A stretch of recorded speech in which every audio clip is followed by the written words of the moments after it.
You ask Tiger to solve. This deals with linear equations with one unknown. The final result is x equals -5. Let's solve it step by step. Group all x terms on the left side of the equation. Subtract x from both sides. Simplify the arithmetic. Group like terms. Simplify the arithmetic. Isolate the x.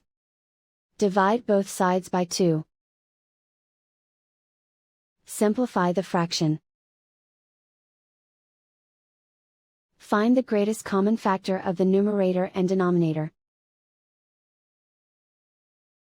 Factor out and cancel the greatest common factor. And so the final result is x equals -5.